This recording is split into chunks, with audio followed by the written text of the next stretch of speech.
अस्सलाम वालेकुम students, hope so आप सब ठीक होंगे। आज के लेक्चर में बच्चे हम एक्सरसाइज 2.3 स्टार्ट करेंगे। एक्सरसाइज 2.3 का सेक्शन नंबर 1 जिसमें शॉर्ट क्वेश्चंस हैं। आज हम शॉर्ट क्वेश्चन आंसर जो हैं वो डिस्कस करने वाले हैं। Exercise 2.3 section 1 question number 1, what is an annuity. तो एन्युटी की डेफिनेशन बच्चे आपकी जो बुक्स हैं उन पर भी एन्युटी की डेफिनेशन मौजूद है। The regular fixed and periodic sequence of payments with the charging of compound interest accordingly is called an annuity. Second one question है what are types of an annuity. तो बच्चे एन्युटी की 3 types होती हैं, ordinary annuity, annuity due and perpetuity. Question number 3, what are the characteristics of an annuity? तो बच्चे इसकी 3 characteristics जहां पर मैंने डिस्कस की हैं। The amount of payment is fix through और द टर्म ऑफ एन्युटी, यानी कि एन्युटी का जो ड्यूरेशन होता है, जो टाइम पीरियड होता है, उस सारे ड्यूरेशन में जो आप लोग पेमेंट्स करते हैं उनकी अमाउंट जो है वो इक्वल रहती है, फिक्स्ड रहती है।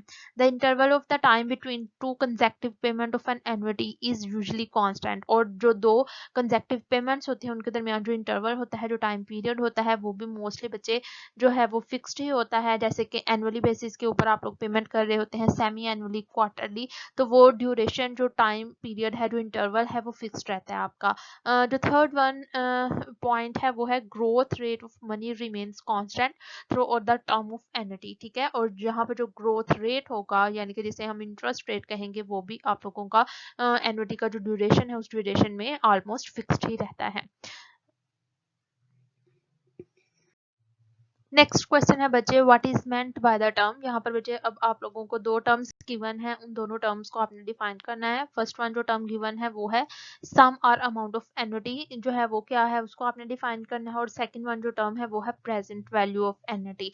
तो फर्स्ट वन हमारे पास जो फर्स्ट ऑप्शन है सम और अमाउंट ऑफ एन्युटी, इसको हम डिफाइन करते हैं। Sum of an annuity means the amount which we received at the end of annuity by making the regular successive payments।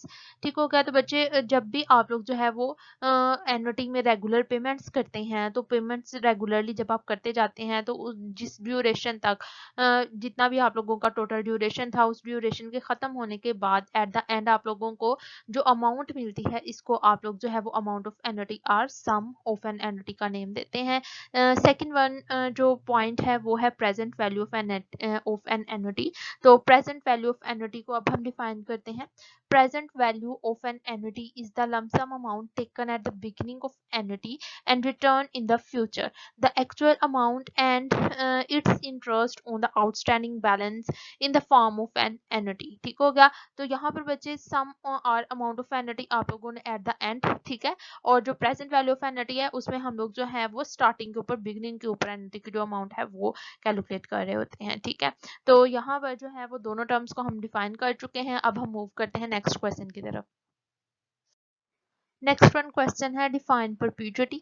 An annuity is considered as the perpetuity if each payment is made at the end of each payment period and continues for indefinite time period. ठीक हो गया। तो बच्चे यहाँ पर जो है perpetuity हम उस एन्युटी को कहते हैं जिसमें हमारे पास टाइम पीरियड जो है वो फिक्स नहीं होता। वो जो हमने पीरियोडिकल पेमेंट्स करनी होती हैं उनका कोई एंड नहीं होता, बल्कि लामहदूद टाइम पीरियड तक हम वो पेमेंट्स जो हैं वो करते चले जाते हैं।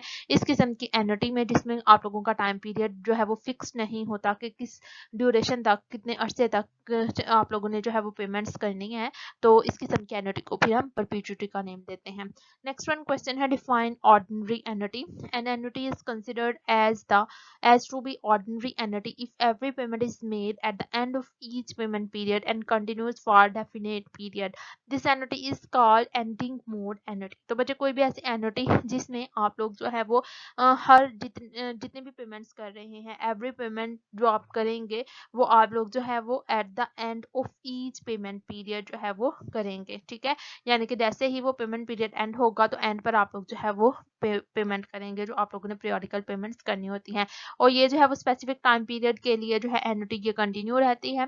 और इस किस्म की एन्युटी को बच्चे हम एंडिंग मोड एन्युटी भी कहते हैं, क्योंकि हम ईच पेमेंट जो है वो eight the end of each payment period जो है वो कर रहे होते हैं, ठीक है। तो जो कि पेमेंट एंड पे करते हैं इसलिए इसको जो है एंडिंग मोड एन्युटी का नेम भी दिया जाता है।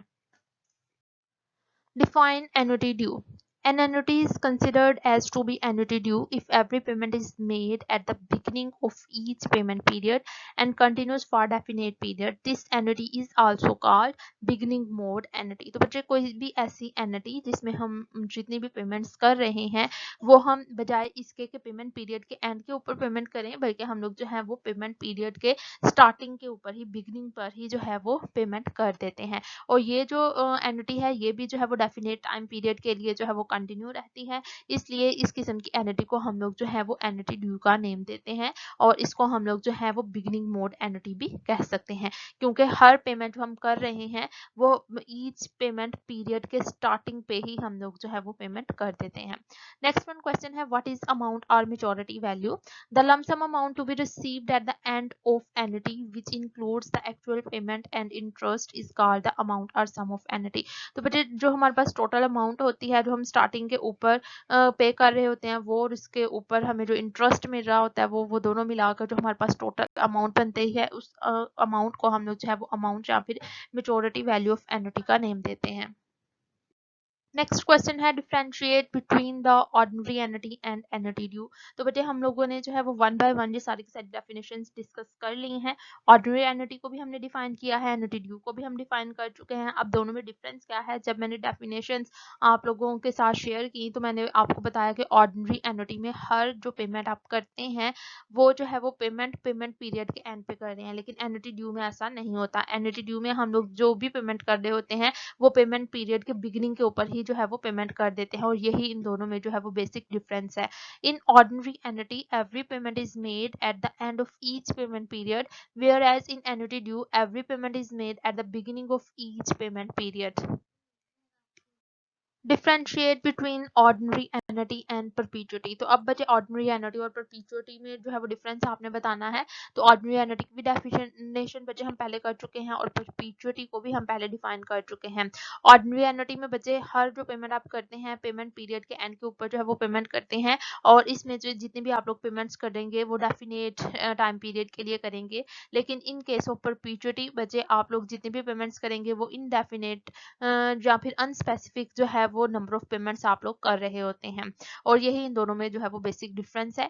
Ordinary annuity comprises of specific number of payments made at the end of every payment period, whereas perpetuity comprises of unspecific number of payments made at the end of every payment period। ठीक हो गया। तो बच्चे दोनों में आप लोग जो है वो एट द एंड हर जो पेमेंट है वो पेमेंट पीरियड के एंड के ऊपर करते हैं, लेकिन in case of ordinary annuity यहाँ पर जो है वो जितनी भी आप पेमेंट्स करते हैं वो डेफिनेट टाइम पीरियड के लिए करते हैं, लेकिन इन केस ऑफ परपीचुअटी आप लोग जो है वो अनस्पेसिफिक नंबर ऑफ पेमेंट्स जो है वो कर रहे होते हैं। तो बच्चे आज के लेक्चर में हमने जो जितने भी शॉर्ट क्वेश्चन आंसर डिस्कस किए इनमें आप लोगों को कोई प्रॉब्लम है, किसी पॉइंट की आपको समझ नहीं आई तो आप लोग अपनी प्रॉब्लम्स मुझसे शेयर कर सकते हैं। और इसके साथ ही एक्सरसाइज 2.2 का जो सेक्शन नंबर 2 है उससे रिलेटेड जितने भी क्वेश्चंस हैं वो आप लोगों ने सॉल्व करके लाने हैं। मंडे को जो है वो क्लास में हर बच्चे ने मुझे असाइनमेंट सबमिट करवानी है। एक्सरसाइज 2.2 के जो सेक्शन 2 है उसमें 10 क्वेश्चंस हैं, वो 10 के 10 क्वेश्चंस आप लोगों ने सॉल्व करके लेकर आने हैं कॉलेज। और आप लोगों ने जो है वो अगर आप लोगों को हेल्प की ज़रूरत होगी तो आप लोग जो है वो मुझे टेक्स्ट करके जो है वो क्वेश्चन में अगर कोई प्रॉब्लम होगी तो वो पूछ सकते हैं। और सारे के सारे क्वेश्चन वैसे ही हैं जैसे कि हमने सेक्शन 1 में जो न्यूमेरिकल क्वेश्चन सॉल्व किए थे उसी से रिलेटेड, उसी से मिलते जुलते सारे के सारे क्वेश्चंस हैं। तो होप सो आप लोगों को ज़्यादा डिफिकल्टी जो है वो फेस नहीं करनी पड़ेगी और ये आप लोगों की असाइनमेंट है। मंडे को हर बच्चा कॉलेज असाइनमेंट लेकर आए। विदाउट असाइनमेंट अगर आप लोग आए तो मेरी क्लास अटेंड मत करिएगा।